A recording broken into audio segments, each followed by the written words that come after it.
Hit 3 director Shailesh குலானு இயக்கத்தில் நானி, ஸ்ரீநிதி செட்டி, சமுத்திரக்கனி இந்த மாதிரியான பல நட்சத்திர பட்டாளங்கள் நடித்து ரிலீஸ் ஆகிருக்கிற படம் தான் இந்த ஹிட் 3. இந்த படத்தோட ரிவ்யூ பார்க்குறதுக்கு முன்னாடி இந்த படத்தோட ஹீரோவாக இருக்கக்கூடிய நானியை பற்றியும் அப்புறமா இந்த படத்தில் இருக்கக்கூடிய ஒரு இன்ட்ரெஸ்டிங்கான விஷயத்தை பற்றியும் உங்ககிட்ட ஷேர் பண்ண போகிறேன்.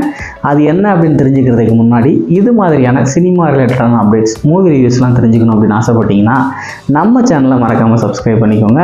லைக் பண்ணுங்கள், கமெண்ட் பண்ணுங்கள், கூடவே பெல் ஐக்கானை ப்ரெஸ் பண்ணுங்கள்.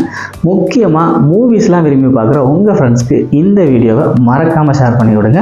சரி, வாங்க வீடியோக்குள்ளே போகலாம். இந்த படத்தோட ஒன்லைன் ஸ்டோரி என்ன அப்படின்னு கேட்டிங்கன்னா, நம்ம ஹீரோவாக இருக்கக்கூடிய நானி அவர்கள் வந்துட்டு பார்த்தீங்கன்னா ஒரு போலீஸ் அதிகாரியாக இருக்காது, அதாவது ஒரு எஸ்பியாக இருக்கார். இவரோட கண்ட்ரோலில் இருக்கக்கூடிய ஒரு பகுதியில் வந்துட்டு மர்மமான முறையில் கொடூரமாக ஒருத்தர் வந்து கொலை செய்யப்படுறாரு. இதுக்கான இன்வெஸ்டிகேஷனை ஸ்டார்ட் பண்ண நம்ம நானி வந்துட்டு யார்